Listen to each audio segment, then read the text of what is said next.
me start this video off right away by saying this show is absolutely wild. Yo, this show is fantastic. This might be the hardest I've fought, guys, to not go straight into a next episode. This show is great. You know right away when an episode starts with a shootout and one of the first scenes is a cop getting his brains blown out and cyber psycho absolutely decimating the cops, that it's going to be a good show. Right away, you can tell this animation is fantastic. It's nothing like super crazy that we haven't seen in like other anime before, but it's very unique, and I think it fits this show perfectly. Perfectly encapsulates the craziness that is Night City. So, without further ado, let's just get straight into and talk about Cyberpunk Edgerunners Episode 1, guys. This shit was fire.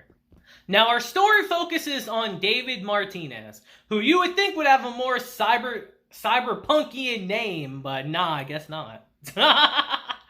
And the struggles he has to do just to survive in this world. To say this world is worse than ours is an understatement. There are two classes in this world.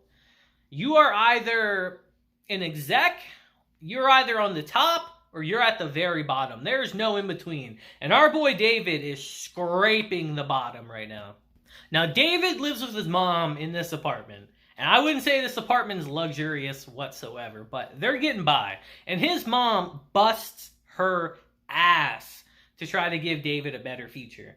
She's apparently a part of a team called Nova, who was on the scene, actually, of that shootout at the beginning of our episode, because she helped carry the body away. And David points that out like, wow, Mom, you're a part of that? Look, you're on TV. She's like, nah, that was a bloodbath, David. You don't want to talk about that. But you see, his mom busts her ass for him to send him to the academy. I believe it's Akasaka Academy, which, like I said, I don't know anything about the games, guys. I'm going to keep it a buck. I know, like, little terms here and there. Like, I know Akasaka is the name of the giant corporation in this world, but that's really about it. And she's sending him there to try to be a suit, actually. To try to be an exec, to give him a better life than she has. She doesn't want him scraping the bottom of society forever.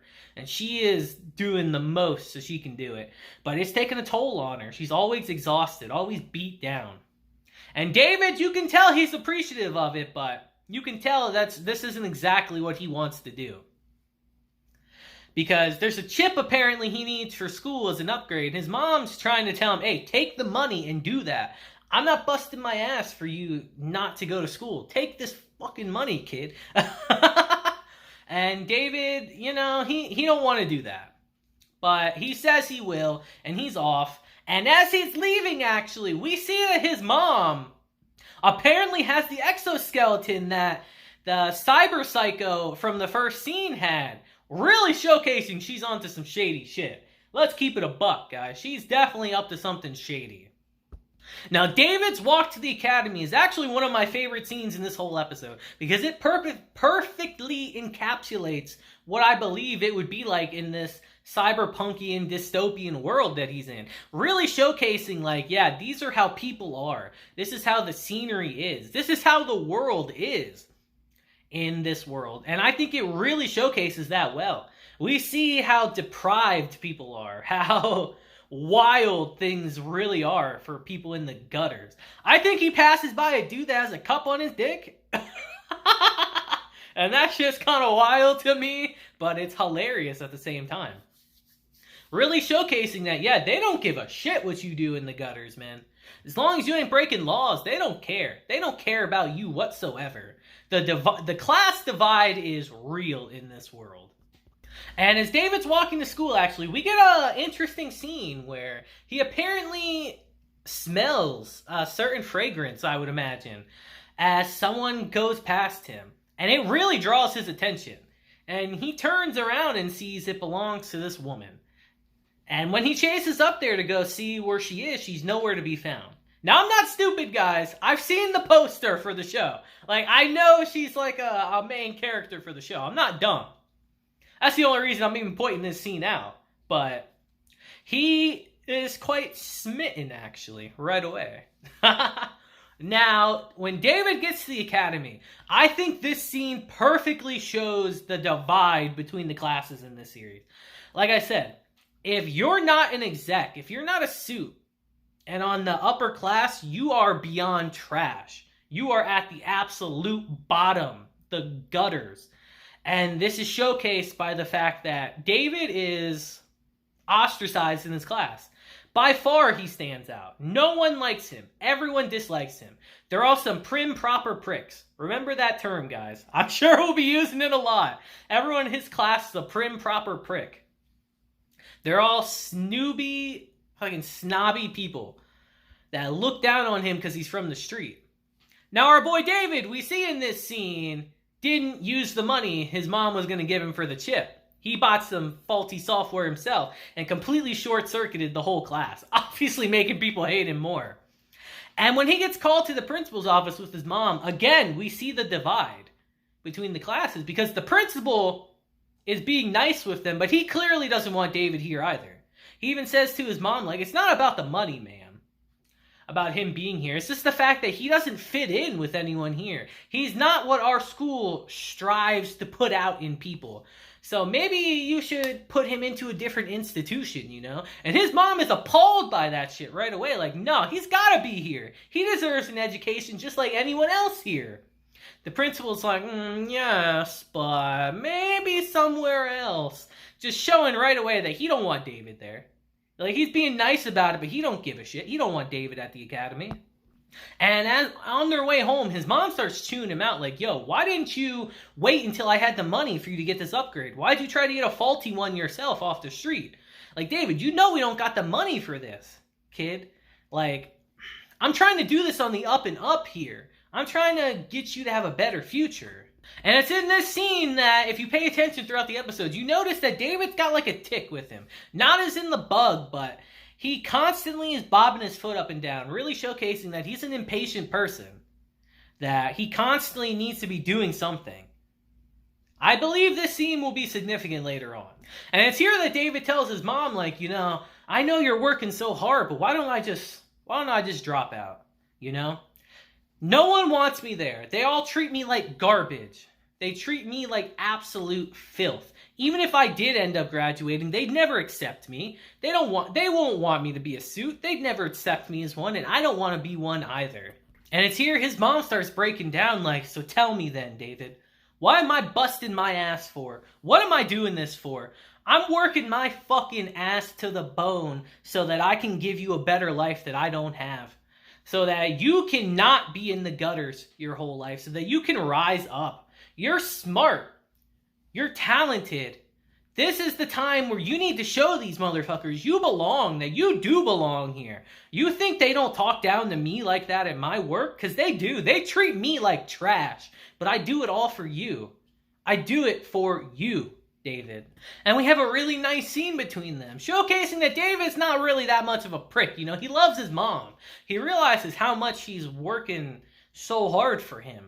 And we get a nice scene between them. But unfortunately, this scene doesn't last because the cruel reality of this city comes to fruition right here, where they're caught in the middle of a gang fight, and their car gets absolutely shot the hell up.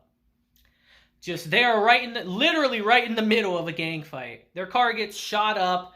The gang blows up a car in front of them and just causes a complete pile up, a huge explosion. Their car is fucked. David's stuck in it, and his mom's off to the side on the side of the road. Not in a good condition. And it's here we see the real cold reality of the situation, where the trauma team comes to their rescue, but they're both not clients. They're both not, like, registered. They don't really have health insurance. So they literally leave them both there to rot. Literally saying, let's leave them for the meat collectors on the floor. As David is screaming for someone to help him and his mom. And at first, the show kind of fakes us out saying, she's going to be okay, kid. You know, she's in recovery. She's stable right now. She's going to be fine. But it's revealed that she does die. All because David didn't have the money to continue the treatment, and she ends up dying. And that's just a slap in the face Again, showing him that society doesn't fucking care about you, kid.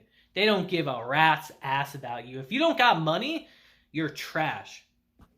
And this gets accentuated even more when David goes back to the apartment and he can't even get into his own apartment, bro. He got locked out. He has to break into his own place. But it's here that he sees his mom has this cyber technology, I guess you could call it. She's got the exoskeleton that this one cyber psycho had. And he's trying to sell it to try to make a buck. You know, he's got to live. But no one's buying that shit right now. So David, at least right now, is still trying to follow in what his mom wanted. And he goes to school, the academy. But it's here he literally gets pulled aside by these prim proper pricks, man. And they're literally telling him like, yo, can't you take a hint, my guy? Can't you take a hint? No one wants you here. You're fucking trash. Like, we don't want you at this place at all. You're not accepted. You're garbage. And David's obviously being defiant to them. Like, nah, man, I belong here just as much as you do. But then they start getting into an altercation. And David gets his shit rocked.